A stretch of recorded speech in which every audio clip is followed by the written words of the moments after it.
Delegates and guests, please welcome David Goldberg, President-elect of the California Teacher Association.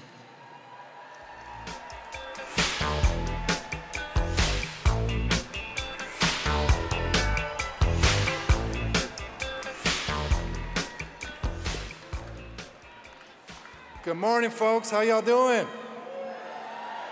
I'm honored to be here with you all today. I'm David Goldberg, President-elect of the California Teachers Association, giving my first address to you all.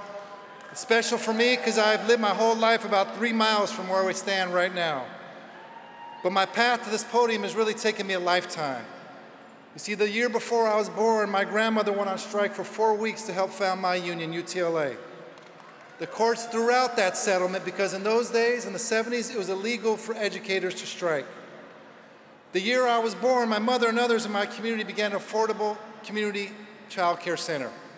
The program served all the neighborhood kids and was what we would call today a true community school. For several years, the city tried to close it down, so the earliest years of my life were part of a community struggle. Before I learned the wheels on the bus, I had already learned we shall not be moved. No nos moverán. From my mother and grandmother, I learned the incredible power when we are connected to each other, accountable to each other, and willing to put it all on the line. I also learned that when we fight, we can win, and that the struggle for public education is one of the most unifying issues of our time. The theme of this year's convention, Don't Agonize, Organize, resonates with me deeply. I became a teacher to serve students. They're at the center of everything we do. But I began teaching in 1997 when Pete Wilson was governor. And these were hard years when our students were under attack through racist state initiatives that denied undocumented students in education, robbed them of their ability to be bilingual, and outlawed affirmative action. It was also the beginning of No Child Left Behind and an all-out assault on educators. Decades of disinvestment, top-down decisions, and layoffs just left us thinking about survival. But it was in those moments that we came together as educators, as Democrats, as Californians. We figured out how to fight back. We organized.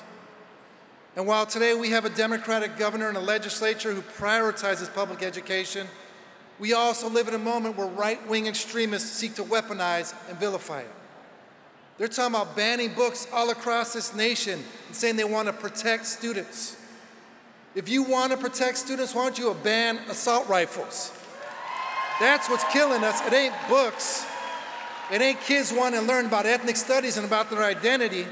It isn't when you attack LGBTQIA students, deny students their ability to know their history, try to take over school boards around the country. That's just as dangerous and just as serious as what Pete Wilson was doing 26 years ago.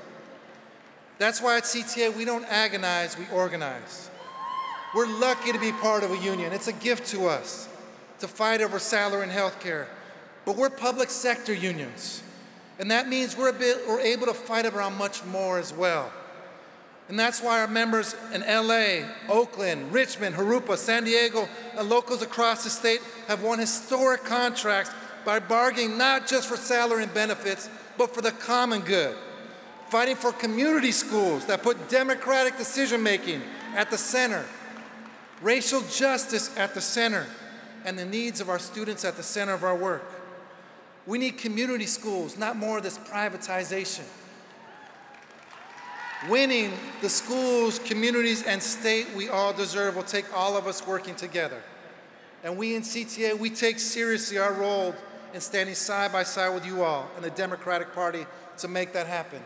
Thank you for being here. I appreciate you. Onward and upward in the struggle. Thank you.